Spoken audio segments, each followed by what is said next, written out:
एक तो फिर आपको खुशामदीद कहते हैं, बातें अपनी जगह, लेकिन जिस स्टेलमेट का शिकार इस वक्त पाकिस्तान की सियासत है, यानी हर कोई अपनी पोजीशन पर ना सिर्फ खड़ा है बल्कि इतनी मजबूती से खड़ा है कि शायद उसमें गुंजाइश ही नहीं है किसी जगह कॉम्प्रोमाइज़ करने की। पाकिस्तान तहरीक इंसाफ बहैसियत जमात बेशक जितने मर्जी बड़े सियासी बहरान का शिकार हो, लेकिन अब भी ये समझती हैं कि अगर किसी को माफ़ी मांगना है तो इमरान खान साहब से माफ़ी मांगना है। इमरान खान साहब does not owe an apology to anyone, beat anyone.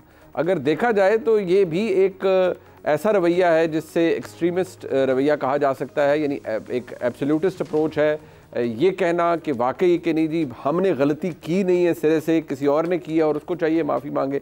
दूसरी तरफ पाकिस्तान की इस्टेब्लिशमेंट पाकिस्तान तहरीक इंसाफ और उनकी क़यादत को इंतशारी टोला ऑलरेडी ग्रेड कर चुकी है और मनसूबा साज़ों से कोई बात नहीं हो सकती, ना ही कोई डील हो सकती है।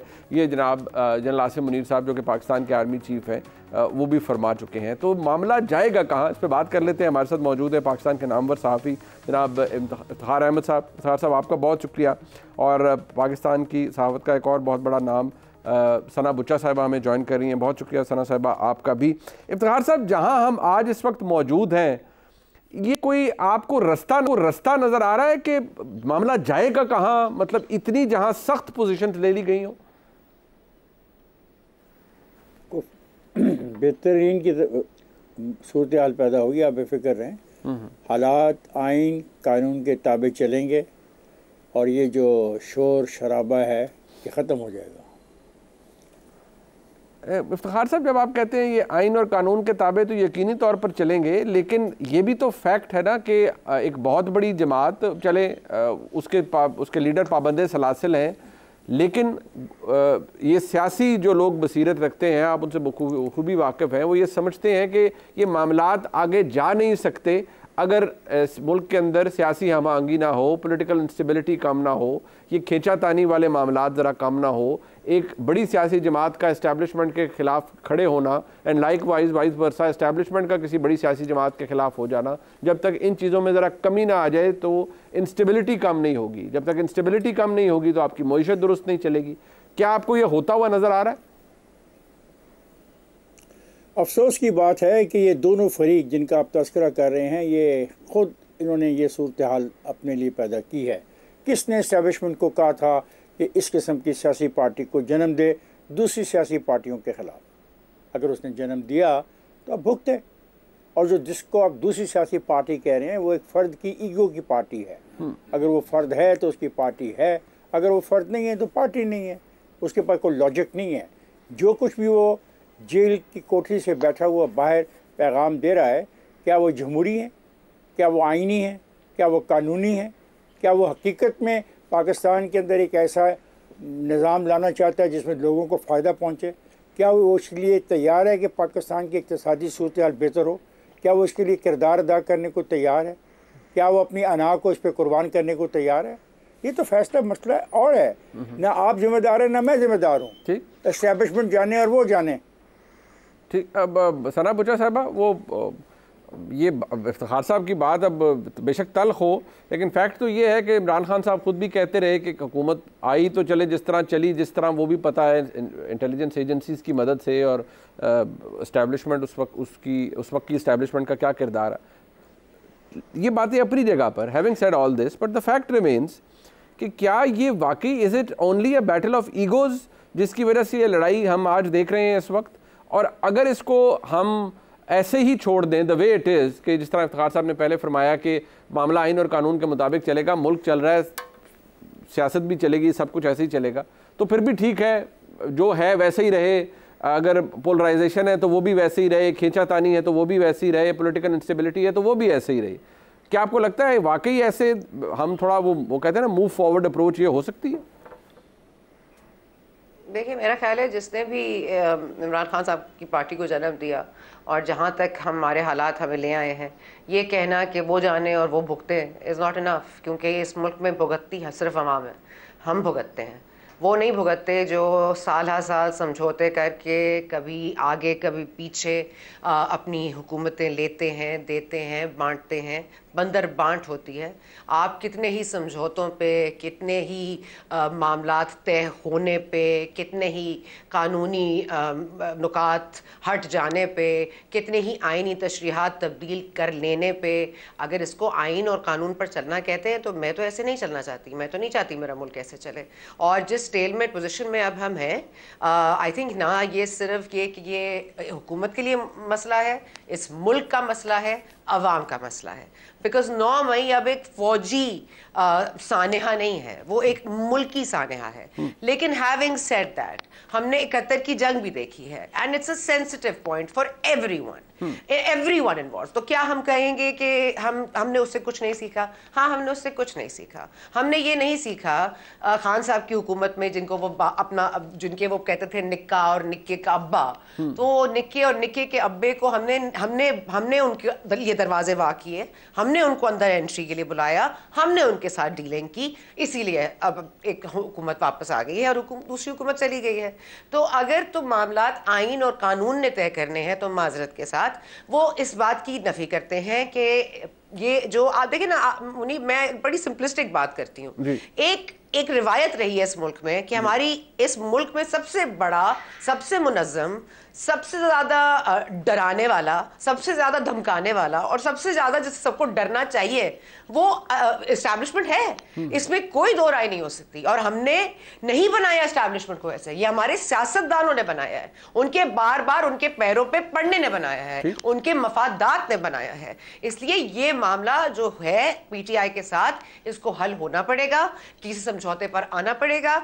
अगर इमरान खान साहब माइनस होते हैं तो हों, मगर ये इस तरह मुल्क नहीं चला करता। मुख्तसर सा ब्रेक है। इफ्तिखार साहब, आपने भी बड़ा वाइटल पॉइंट्स मेक किए, मैं चाहता हूँ इसके ऊपर हम एक्सपैंड करें। एक ब्रेक के बाद वापस आते हैं साथ ही।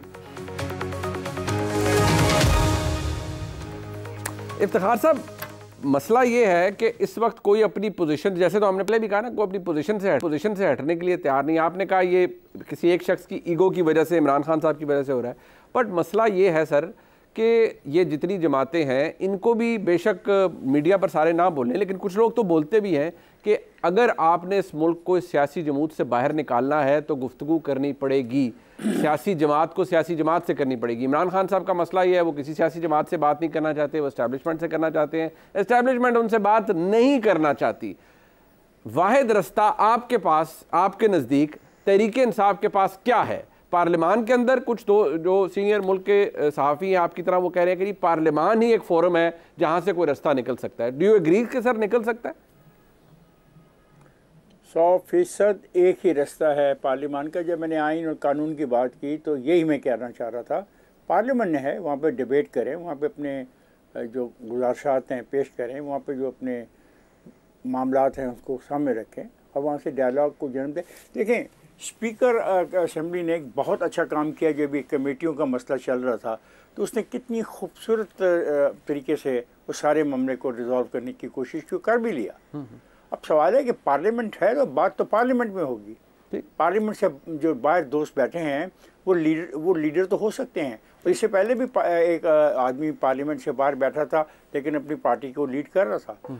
देखिए, बात यह है कि ये तस्लीम करना होगा कि पाकिस्तान का जो असल मसला है वो है पाकिस्तान के आइन का और उसके कवानीन का। जी, आप ना आइन को मानते हैं ना आप कवानीन को मानते हैं।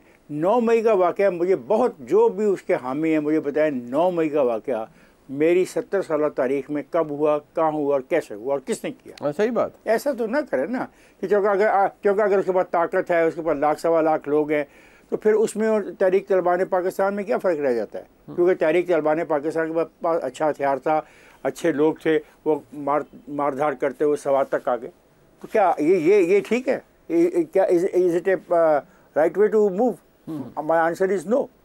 अब सवाल है कि डायलॉग के बगैर बात नहीं चलेगी। अब डायलॉग कितनी मरतबा ये डायलॉग की ऑफ़र की जा चुकी है। आपको शायद याद हो कि पाकिस्तान में इंतखाबात की तारीख का तयन करने के लिए भी 3 रुकनी कमेटी बनाई थी इमरान ने, और 3 रुकनी कमेटी थी दूसरी तरफ से जी। उनके 2 इजलास हुए और इमरान ने साफ इनकार कर दिया कि मैं नहीं मानता। तो फिर ऐसे बात तो नहीं चलेगी ना।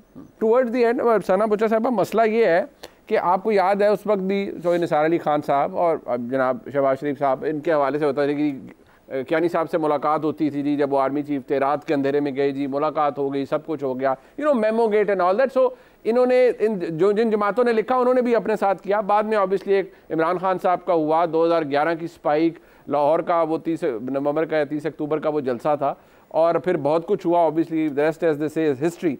बट जहां हम आज खड़े हैं इस टॉक शो के अंदर, इस प्रोग्राम के अंदर, आपका मेरा, हम तीनों का ये कंसेंसस होना कि सियासत के अंदर कोई किरदार नहीं होना चाहिए पाकिस्तान के एस्टैब्लिशमेंट का, ये एक चीज़ है, लेकिन प्रैक्टिकल कुछ और चीज़ है। सो आपको फ्रैंकली कोई फ़र्क नज़र आता है in the days to come? देखिए, प्रैक्टिकली ये है कि मैं ये आपको बता दूं कि all rules should be the same and they should be applicable on everyone. You cannot make a special arrangement for PTI and the rest can do as they choose.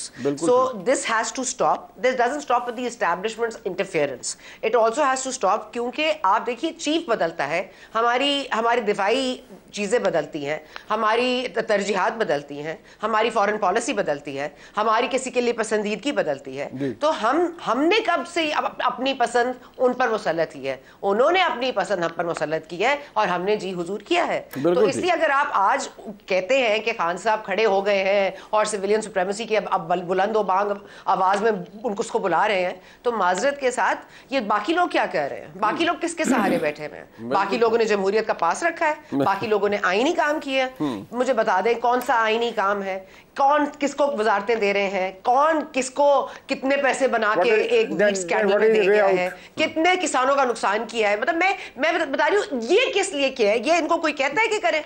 ये अवामी लोग हैं, ये अवामी मैंडेट इनको दिया जाता है, ये अवामी मैंडेट को कुछ नहीं समझते। ये बस फौज के दफ्तर को, गेट नंबर 4 को, बस ये वहीं तक सही है। इसलिए माजरत के साथ मेरे लिए ना इमरान खान साहब एक्सेप्शन है ना बाकी सब।